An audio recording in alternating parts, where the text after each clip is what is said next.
What would happen if we held an election the way that Americans used to do it just a few years ago? We should try that sometime. Here's how it would work. Everyone would vote on the same day in person. You would show up and present an ID, just like you do at the airport or the liquor store.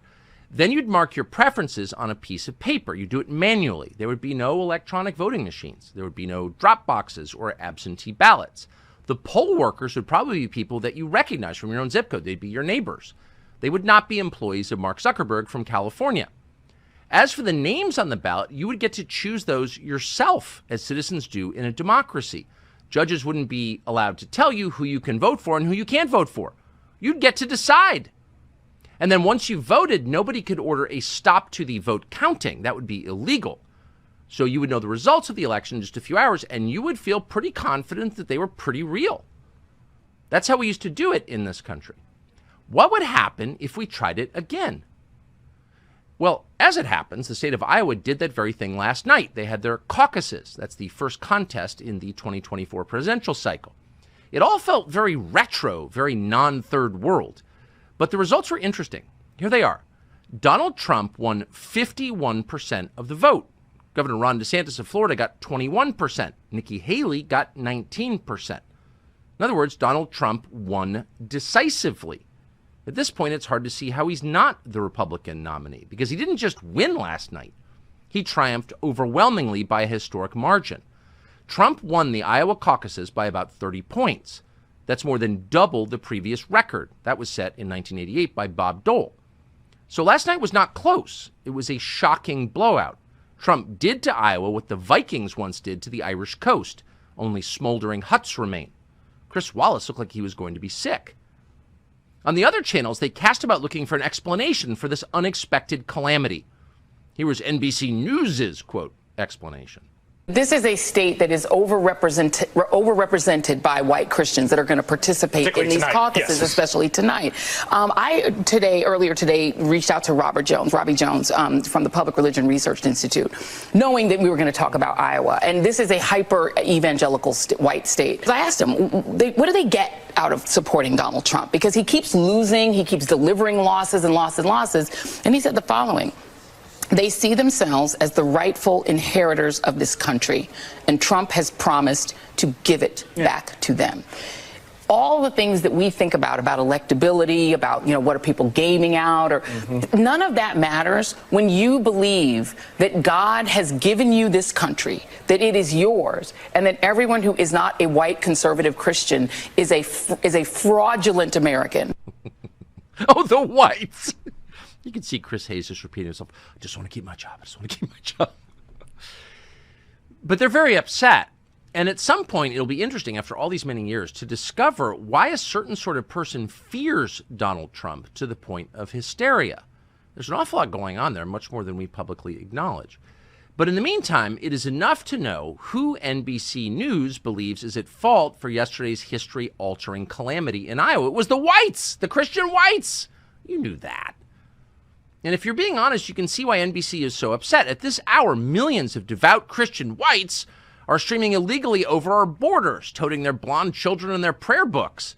And in the process, they're wrecking our schools and hospitals and cities and raising the cost of living and hiking the crime rate. We're watching an invasion by the Christian whites. It's scary.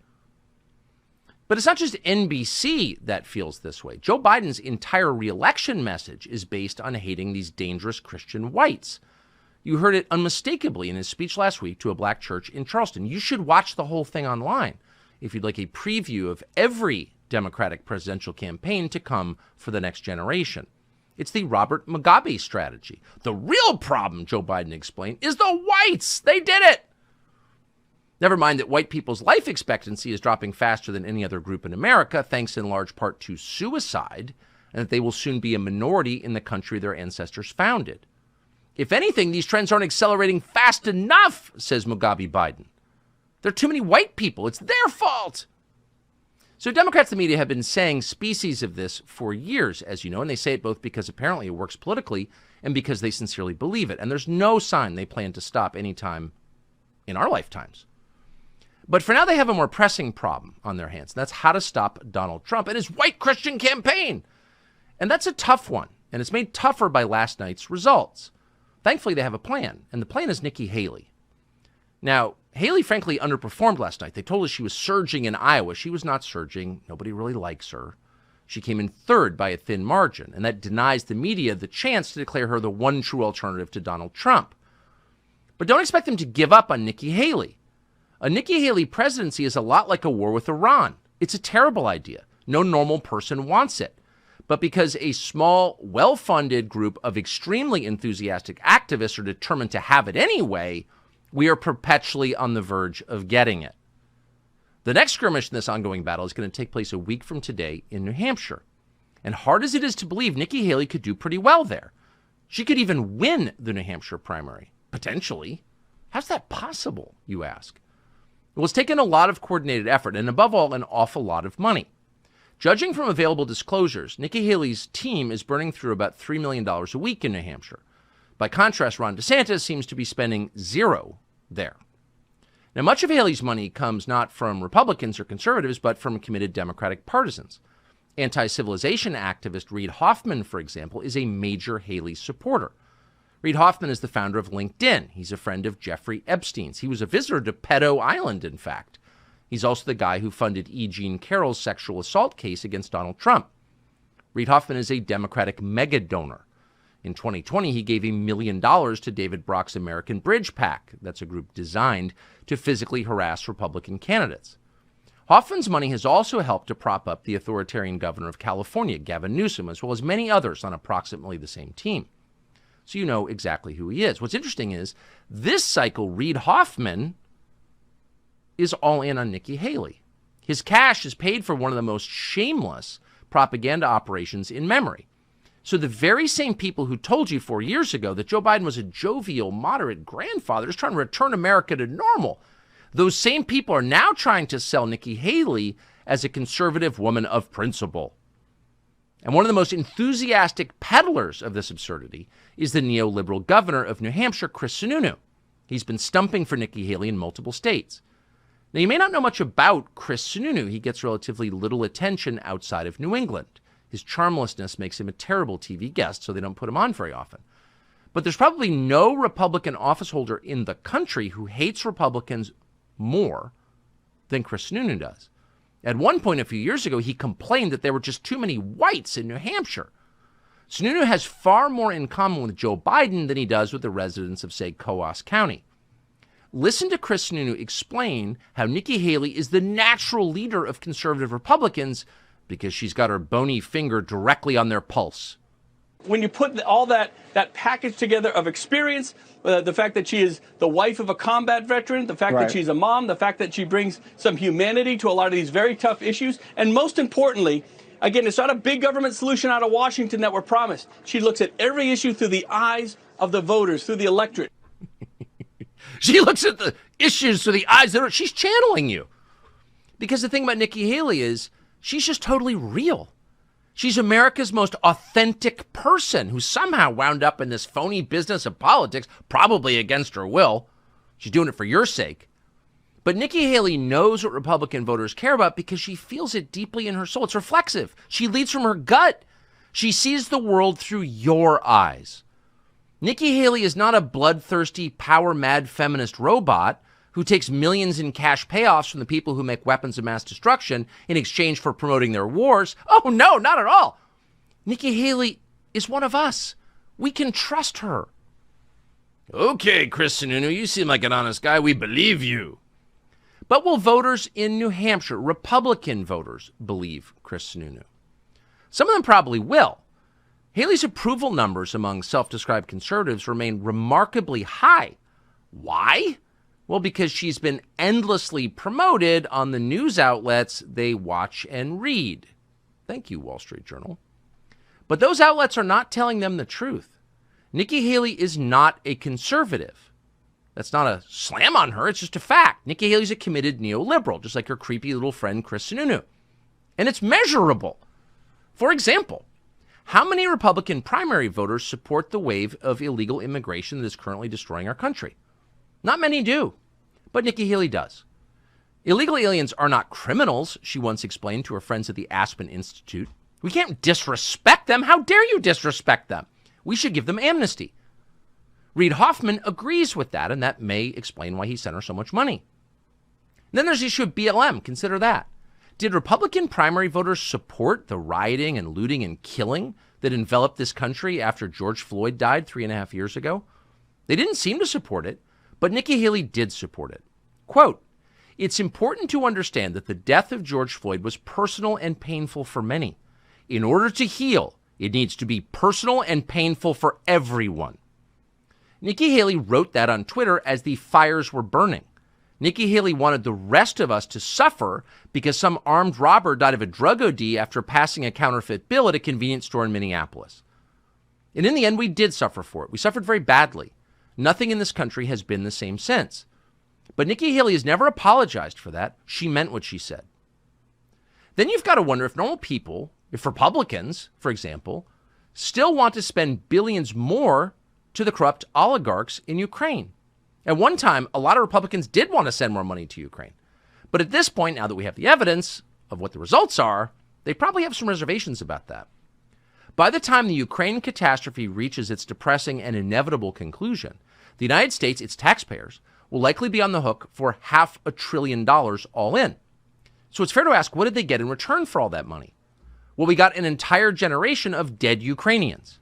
We got a completely obliterated Ukraine. And above all, we got a much weaker and much poorer America. We got pointless suffering and death and destruction. And that's all we got. But it wasn't enough death and destruction for Nikki Haley. For reasons that surely have nothing to do with her deep financial ties to the weapons industry, Nikki Haley demands that we keep the slaughter going in Ukraine and send billions more than Congress has appropriated, even if we have to cut current programs to pay for it. Nikki Haley didn't just think that or dream it, she said it out loud. So how is that the reasonable, much less conservative position on foreign policy? It's not. It's insane. Nor is establishing a vaccine registry for Americans a conservative idea. Nikki Haley tried to do that too as a member of the South Carolina legislature. And maybe most ominously, Nikki Haley buys into the anti-human, anti-science precepts behind the Green New Deal.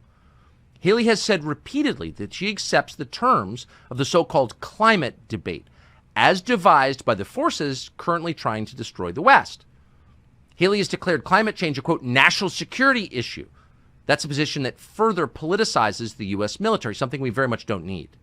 Haley has suggested she'd be willing to accept more waves of so-called climate refugees from the world's poorest, most backward countries. The idea there is we displace these people from their ancestral homes in Africa and the Middle East by our selfish use of air conditioning and Chevy Tahoes. Therefore, we have a moral obligation to import them here along with their extended families and immediately give them free housing and health care for generations because it's only fair. Nikki Haley accepts that idea as reasonable. Needless to say, most Republican primary voters don't think that's reasonable at all. They think it's crazy and destructive because it is. Not that they'll have a chance to complain about any of this if Nikki Haley ever became president.